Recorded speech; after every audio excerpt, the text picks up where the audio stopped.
जेव्हा मुलगा आईचं ऐकत नाही, पती बायकोचं ऐकत नाही किंवा घरात वाद, अहंकार, संवाद नसेल, तेव्हा करायचे आहेत हे तोडगे. स्वामींच्या कृपेने नातात ममता, समजूत आणि ऐक्य आणतात. श्री स्वामी समर्थांचे 100% प्रभावी उपाय आणि तोडगे आज आम्ही तुमच्यासाठी घेऊन आलेलो आहोत. त्यामधील तोडगा नंबर 1, लवंग उपाय. शुक्रवारी रात्री 3 लवंगा स्वामींच्या फोटो समोर ठेवून श्री स्वामी समर्थ असा 108 वेळा जप करा. दुसऱ्या दिवशी ती लवंग घराजवळच्या दरवाजाजवळ ठेवा. याने मुलगा आणि पती हळूहळू ऐकायला लागतो.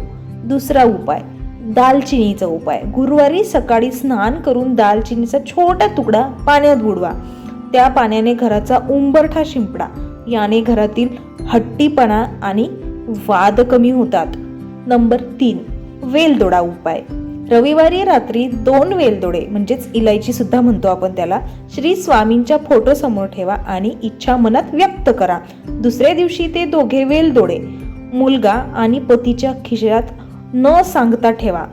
तो मनातून मवाळ होतो. उपाय नंबर 4, कापूर उपाय. दररोज संध्याकाळी स्वामींच्या फोटो समोर कापूर पेटवा आणि ओम श्री स्वामी समर्थाय नमः असा जप करा. याने घरातील नकारात्मक विचार दूर जातात. उपाय नंबर 5, गुलाब उपाय. मंगळवारी गुलाब फूल स्वामींना अर्पण करा आणि मनात म्हणा, स्वामी आमचं घर प्रेमाने भरून टाका. याने संवाद आणि एकमेकांविषयी माया वाढते. उपाय नंबर 6, तांदूळ उपाय. स्वामींच्या फोटो समोर 1 मूठ तांदूळ ठेवा आणि 7 वेळा जप करा. ते तांदूळ नंतर घराच्या चुलीजवळ टाका. याने तुमच्या घरात शांती टिकून राहते. उपाय नंबर 7, साखरेचा उपाय. शुक्रवारी सकाळी स्वामींना साखर अर्पण करा आणि ती साखर थोडी घरात 4ही बाजूंना शिंपडा. याने कडवटपणा कमी होतो आणि गोड बोल वाढतात. नंबर 8, पाण्याचा उपाय. स्वामींच्या फोटो समोर ठेवलेलं पाणी दररोज पती आणि मुलाला द्या, फक्त थोडंसं.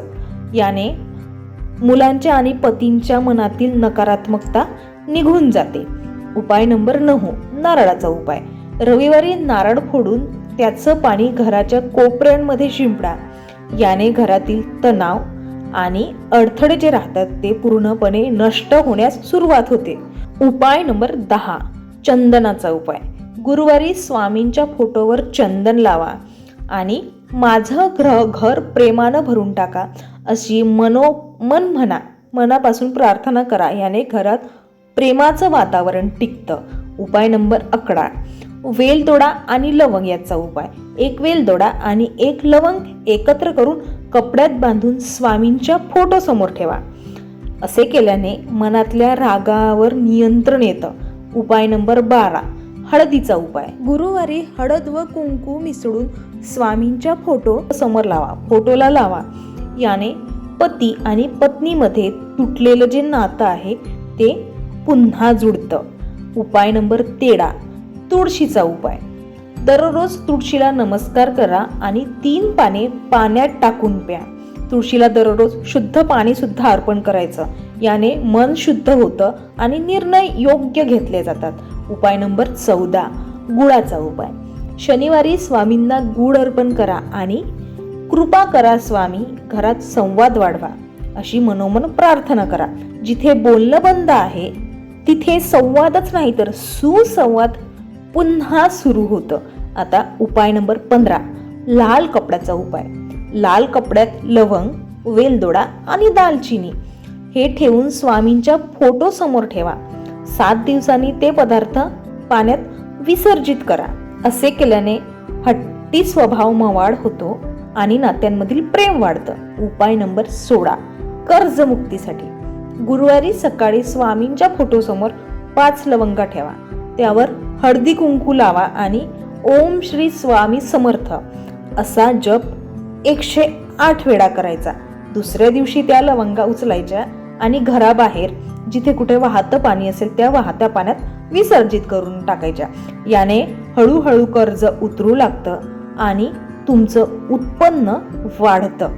नंबर 17, घरात पैशाचा तुटवडा असेल तर तांदूळ, साखर, दालचिनी आणि वेलदोडा हे एका लाल कपड्यात बांधा. शुक्रवारी स्वामींच्या फोटो समोर ठेवा. 7 दिवसांनी ते मंदिरात अर्पण करा. याने धनप्रवाह पुन्हा सुरू होतो. नंबर 18, नवऱ्याचा बाहेरचा नाद थांबवण्यासाठी मंगळवारी रात्री 2 लवंगा आणि 1 वेलदोडा स्वामींच्या फोटो समोर ठेवा. स्वामी माझ्या संसाराचं रक्षण करा असं म्हणत स्वामींना प्रार्थना करा आणि दुसऱ्या दिवशी ते दोन्ही पदार्थ मंदिरात ठेवा. याने नवरा चुकीच्या प्रवाहातून बाहेर येतो. नंबर 19, नवरा व्यसनी असेल तर शनिवारी सकाळी लिंबू अर्ध कापा, त्यात लवंग खोचा आणि स्वामींच्या फोटो समोर ठेवा. त्याच्या वाईट सवयी जाऊ देत अशी स्वामींना प्रार्थना करा. हळूहळू व्यसन सुटतं. नंबर 20, मुलगा चुकीच्या वळणावर असेल तर रविवारी रात्री 1 वेलदोडा आणि थोडा गुळ एकत्र ठेवा. स्वामींच्या फोटो समोर प्रार्थना करा. दुसऱ्या दिवशी ते तुळशीच्या कुंडीत टाकून द्या.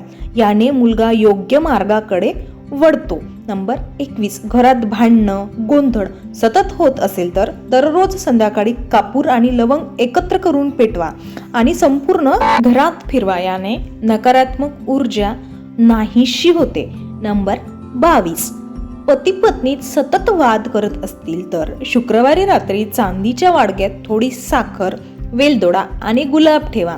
स्वामी प्रेम टिकवा अशी स्वामींना मनापासून प्रार्थना करा आणि मग दुसऱ्या दिवशी ती साखर चहात टाका आणि दोघांनी मिळून प्या. याने नातात गोडवा वाढतो. नंबर 23, कर्ज देणाऱ्यांचा त्रास असेल तर सोमवारी स्वामींच्या फोटोसमोर 1 नारळ ठेवा आणि कर्जाच्या जंजिरा तुटू दे अशी स्वामींना प्रार्थना करा. नंतर तो नारळ मंदिरात न्या. असे केल्याने अडथळे दूर होतात आणि कर्जदारांचा त्रास थांबतो. नंबर 24, घरात पैशांचा प्रवाह थांबला असेल तर दालचिनीचा तुकडा आणि 3 लवंगा स्वामींच्या फोटो समोर ठेवा. 7 दिवसांनी ते तुकडे वाहत्या पाण्यात विसर्जित करा. याने पैशाचा प्रवाह परत सुरू होतो. नंबर 25, मुलगा आईशी उद्धट वागत असेल तर गुरुवारी सकाळी हळदीचा थोडा लेप त्याच्या कपाडाला हलका स्पर्श करा. स्वामी त्याच्या मनात माझा आदर भावाना असा स्वामींना म्हणा. तो हळूहळू बदलतो. नंबर 26, घरात नकारात्मकता वाढली असेल तर दररोज रात्री कापूर, लवंग आणि तुळस एकत्र पेटवा. त्या धुराने संपूर्ण घर शुद्ध करा. याने घरातील नकारात्मक शक्ती दूर निघून जातात. नंबर 27, नवऱ्याचं प्रेम परत मिळवण्यासाठी शुक्रवारी गुलाबजल स्वामींच्या फोटोसमोर ठेवा. स्वामी आमच्या मनात पुन्हा प्रेम निर्माण करा अशी स्वामींना मनोभावे प्रार्थना करा. ते पाणी दुसऱ्या दिवशी नवऱ्याच्या कपाडावर शिंपडा. या उपायाने नातं तुमचं पुन्हा गोड होतं. नंबर 28, मुलगा चुकीच्या मंडळीत असेल तर रविवारी सकाळी त्याचं नाव घेऊन स्वामींच्या फोटोसमोर लवंग ठेवा आणि जप करा. श्री स्वामी समर्थ, हे स्वामी समर्थ माझ्या लेकराला योग्य मार्ग दाखवा. नंतर दुसऱ्या दिवशी ती लवंग वाहत्या पाण्यात विसर्जित करा.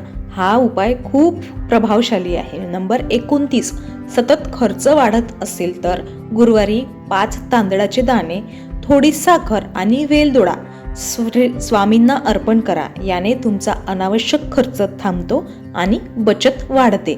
नंबर 30, मन अस्वस्थ असेल तर शांतता जर हरवली असेल तर रात्री झोपण्यापूर्वी स्वामींचं नाव 21 वेळा घ्या. त्याच सोबत वेलदोड्याचा सुद्धा वास घ्या. याने मन शांत होतं आणि तुमची चिंता फार कमी होते. व्हिडिओ शेवटपर्यंत बघितल्याबद्दल तुमचे मनापासून आभार. व्हिडिओ आवडला असेल तर एक लाईक आणि कमेंट नक्की करा आणि असेच नवनवीन व्हिडिओ पाहण्यासाठी आपल्या चॅनलला सबस्क्राईब नक्की करा आणि कमेंटमध्ये श्री स्वामी समर्थ नक्की लिहा.